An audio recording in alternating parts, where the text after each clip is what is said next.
अगर मान लो भूमंडल पर संसार सागर में कोई भगवान शंकर का नाम लेने वाला है, भगवान शिव का स्मरण करने वाला है, तो उसके स्पर्श का क्या लाभ है, उसके स्पर्श का क्या सुख।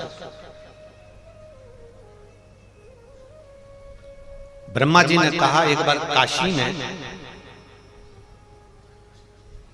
चंद्रवंश के अंतर्गत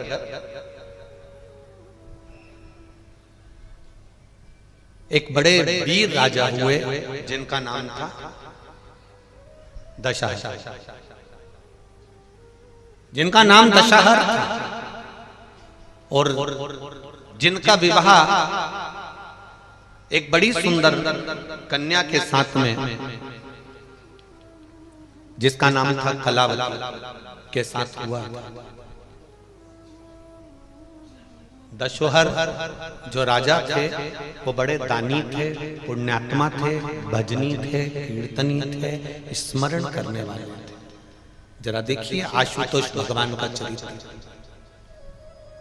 आप लोग जो पशुपति व्रत करती हो, आप लोग जो जल चढ़ाने जाते हो, आप लोग एक चावल का दाना चढ़ाने जाते हो, आप एक धतूरा, एक बेलपत्र, एक फूल की पंखड़ी चढ़ाने जाते हो, या नहीं भी चढ़ाकर शंकर मंदिर को मात्र दर्शन कर कर जाते हो, वो भी नहीं कर पाते तो शिखर का दर्शन कर कर निकल जाते हो। वो एक शब्द इस दशहर राजा का शिव महापुराण का श्रवण करिएगा। दशहर राजा की धर्मपत्नी कलावती,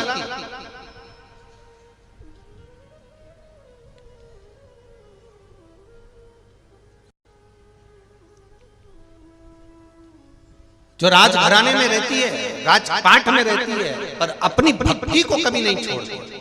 उसका नियम, ब्रह्मा जी कहते हैं उसका एक नियम बड़ा प्रबल है। एक लोटा जल लेकर भगवान शंकर के मंदिर में जाती है, मंदिर को पहले पूरा साफ करती है, साफ करने के बाद एक लोटा जल देवाधिदेव महादेव को समर्पित करती है। फिर उसका एक नियम रहा है कि वो जल चढ़ाने के बाद में जो जलाधारी है, ये आज तो लेटर में भी शंकर जी हैं तो आपको समझा दें। हम देखो ये यहाँ जल चढ़ाया, जितने लोग टीवी पर देख रहे हैं वो भी देखिए, यहाँ जल चढ़ाया। जल चढ़ाने के बाद दशहर राजा की जो धर्म पत्नी है कलावती, वो इस जगह पर जहाँ जलाधारी है, आप भी देख लीजिएगा, जहाँ जलाधारी है उस जगह पर वो अपना हस्त कमल रख देती है। जो जलाधारी होती है इस जगह पर, इस स्थान, और जितने लोग टीवी पर देख रहे हैं इस स्थान, वो अपने हस्त कमल को कलावती। जरा बहुत ध्यान से कथा सुनना, कोकड़ी वालों को ये कथा मिली है आशुतोष शिव महापुराण की कथा। केवल आशुतोष भगवान का नाम ही केवल एक ऐसा नाम है कि जो नारी, जो कन्या, जो पुरुष, जो लड़का, जो बच्चा अगर इस आशुतोष भगवान का केवल नाम का स्मरण कर लेता है तो उसके वैवाहिक जीवन में कभी तलाक नहीं होता, कभी विवाद नहीं होता, कभी क्लेश नहीं होता। ये वो आशुतोष भगवान।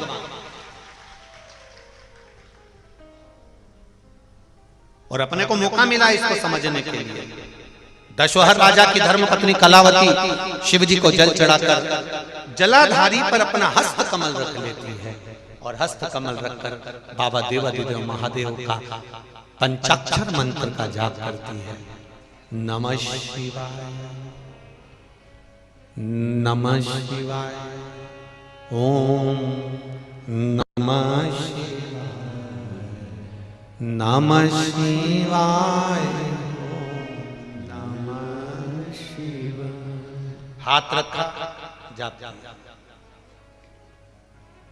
उसकी चित्त वृत्ति में जो मंत्र भगवान शंकर का है वो मंत्र उसमें स्वीकार कर लेती है। कभी वो श्री शिवाय नमस्तुभ्यं, कभी वो पंचाक्षर, कभी वो महामृत्युंजय, वो मंत्र का, कभी गौरी शंकर के मंत्र का भी स्मरण कर लेते हैं। और स्पर्श, चलिए रोज का नियम, जल चढ़ाया, स्पर्श किया। चलिए, आज राजा रानी जब मंदिर से आ रही थी तो राजा ने रानी को देखा तो इतनी सुंदर लग रही थी, इतनी सुंदर कि राजा ने उस रानी को आज तक इतनी सुंदर कभी देखा ही नहीं था।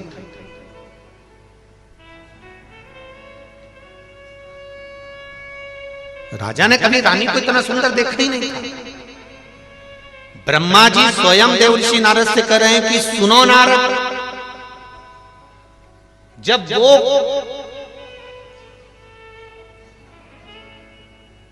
जिस समय पर वो नारी कलावती कुंवारी थी तब भी राजा को इतनी सुंदर नहीं लगी, जब विवाह हुआ तब भी इतनी सुंदर नहीं लगी। दशोहर राजा को उस दिन वो इतनी सुंदर लगी जिस दिन वो देवाधिदेव महादेव के मंदिर से आ रही थी। हमने पहली कथा में कहा क्रीम की चमक 3 महीना, 2 महीना, 4 महीना रहेगी। क्रीम की चमक 2, 4, 8 दिन रहेगी, और तुम्हारे अच्छे कर्म की चमक जिंदगी भर रहेगी। थोड़ा क्रीम लगा लोगे तो चमक जाओगे, माना चमक जाओगे, पर चमकने के साथ में जो कर्म की चमक होती है वो श्रेष्ठ होती है।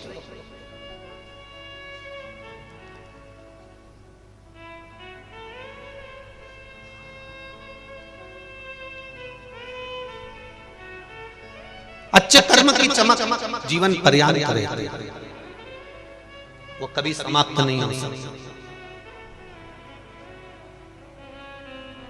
अब दशोहर राजा ने कहा कितना सुंदर लग रही है ये, तो कितनी सुंदर लग रही है, इतनी सुंदर। और दशोहर राजा ने तुरंत उसी समय, उसी पल, उसी घड़ी राजा ने तुरंत रानी को देखा, रोका उसको। सुनो सुनो, रानी शिव भक्ति में लगी थी, शंकर के भजन में लगी थी।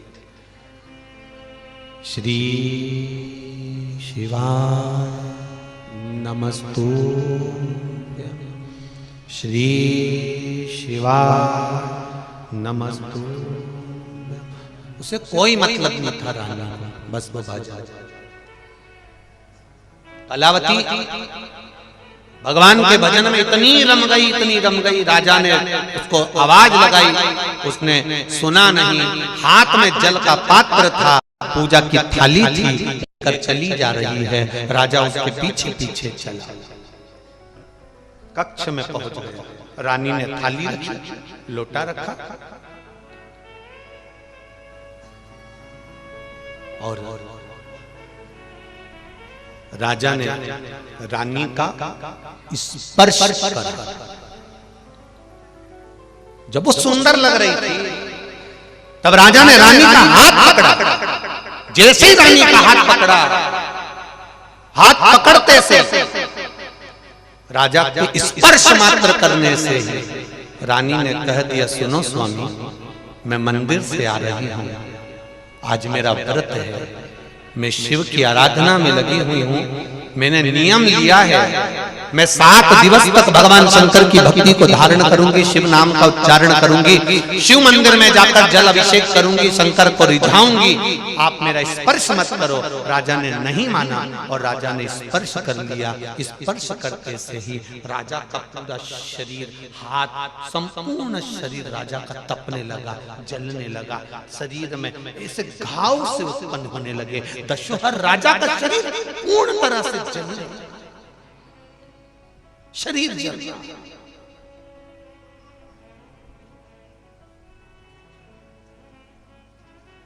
कलावती कह रही, आप मुझसे दूर हो जाओ, आप मुझसे दूर हो जाओ। राजा ने फिर भी नहीं माना। हाथ जल रहा है, शरीर तप रहा है रानी का, और तपते हुए शरीर को भी राजा दशोहर ने पकड़ना चाहा। रानी ने फिर कहा, आप मेरे शरीर का स्पर्श ना करो, क्योंकि मैं देवालय से आ रही हूँ, मैं शिवालय से आ रही हूँ, शंकर के मंदिर से आ रही हूँ, शिव के द्वार से आ रही हूँ, शंकर के शिवालय से आ रही हूँ। किसी मंदिर से अगर मैं आती तो चल जाता, पर मैं आ रही हूँ शिवालय से। मंदिर में और शिवालय में अंतर होता है। मंदिर में भगवान की मूर्ति की प्राण प्रतिष्ठा रहती है और शिवालय में शंकर का शिवलिंग रहता है। भले वो प्रतिष्ठित हो गया पर शिव रोज भ्रमण पर जाते हैं, इसलिए वो उनका घर है, वो शंकर का घर है, वो मंदिर नहीं शिवालय है। शंकर जहां निवास कर रहा है, दुख मिटाने के लिए जहां बैठा है, कष्ट मिटाने के लिए जहां बैठा है, हमारे रोग तकलीफ को मिटाने के लिए जहां बैठा है, वो शिव शिवालय के अंदर बैठा है। तुम मेरा स्पर्श मत करो। नहीं माना राजा, राजा का शरीर तप गया, पूरे शरीर में छाले पड़ गए। दशरथ राजा के पूरे शरीर में छाले छाले, पूरा शरीर आखिरी में नहीं रहा। राजा की आंख से आंसू बहने लगे। कलावती से नहीं सहन हुआ। कलावती ने कहा, स्वामी मैंने मना करा था आप मेरा स्पर्श मत करो, आप मेरा स्पर्श मत करो, मैंने मना करा था।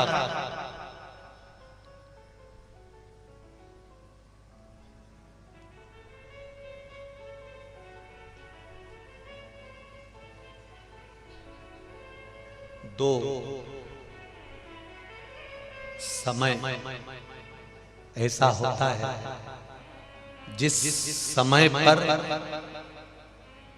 किसी नारी को अपशब्द कहा जाता है, जो नारी या जो पुरुष उस नारी को अपशब्द कहता है, उसका बुढ़ापा खटिया पे सड़ सड़ के निकलता है। समझना जरा। दो, एक कोई मंदिर गया है, पूजन कर कर आ रहा है या पूजन करने जा रहा है, रास्ते में से कोई निकल कर मंदिर जा रहा है, तुम्हारे दरवाजे के सामने से कोई मंदिर जा रहा है, कोई शंकर के शिवालय में जा रहा है, कोई शिव मंदिर में जा रहा है, शिवालय में प्रवेश कर रहा है, कोई पशुपति व्रत कर रहा है, कोई मंदिर में दिया लगा रहा है, कोई मंदिर में जल चढ़ा कर आ रहा है। जिस समय पर नारी, पुरुष, बेटी, बेटा, बच्चे, कोई भी शंकर के मंदिर में जल चढ़ाकर आए या जल चढ़ाने जाए, शिव मंदिर में पूजन करने जाए या पूजन कर कर आए, उस समय पर अगर उस नारी को, उस बच्चे को, उस स्त्री को, उस कन्या को, उस पुरुष को, दुकान पर बैठा व्यक्ति या घर के बाहर खड़ा व्यक्ति या रोड पर चलता हुआ व्यक्ति अगर गाली दे देता है, अपशब्द कह देता है, कोई ताने दे देता है, कोई आड़ा टेढ़ा बोल देता है, तो उसका बुढ़ापा उसको पलंग पर सड़ सड़ के निकालना पड़ता है, तब जाकर प्राण छूटता है। उसके घर के लोग 4 बार गीता जी सुना देते हैं, 25 बार गंगा जल पिला देते हैं, बार बार भगवान से प्रार्थना करते हैं, इसको उठा लो, अब ये सड़ रहा है, अब ये गल रहा है, तो भी उसकी अंत गति बिगड़ जाती है, तो भी परमात्मा उसको लेता नहीं है। इसलिए बड़ा ध्यान रखने वाली बात है। लोग कह रहे थे हंसी हंसी में, कोई महिला, कोई स्त्री, कोई बेटी, कोई माता जल चढ़ाने के लिए गई और इतने में किसी ने ठिठोली कर कर कह दिया। वो कहां जा रही है? शंकर जी के पास। वो कहां जा रही है? शिव के पास। वो कहां जा रही है? मेरे महादेव के पास। एक कोई पिता के पास में कोई बेटी आ रही है और उस बेटी से कोई अपशब्द कहेगा तो बेटी जवाब देगी कि उसका बाप जवाब देगा? बोलो बोलो जल्दी बोलो। बाप जवाब देगा कि नहीं देगा? बाप वहीं खड़ा है, मेरी बेटी मेरे पास आ रही है और तू खड़ा होकर अपशब्द कह रहा है, तो बेटी जवाब नहीं देगी, उसका बाप जवाब देगा। गिरबान पकड़ेगा, 2 धर के देगा कि तूने मेरी बेटी के सामने ऐसी हरकत कैसे कर दी, मेरी बेटी को अपशब्द कैसे दे दिया, मेरी बेटी को ताना कैसे दे दिया।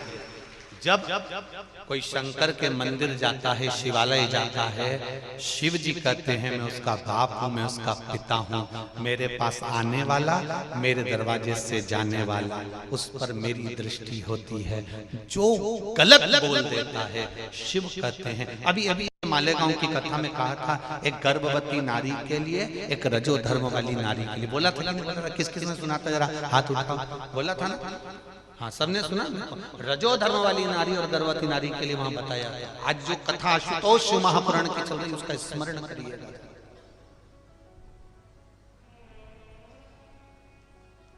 देवालय जाने वाला, शिवालय जाने वाली नारी हो, कन्या हो, पुत्र हो, पुत्री हो, बेटा हो, बेटी हो, पुरुष हो, किसी को अपशब्द नहीं करना।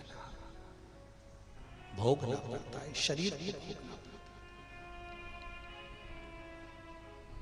क्यों कहें हम बुरा?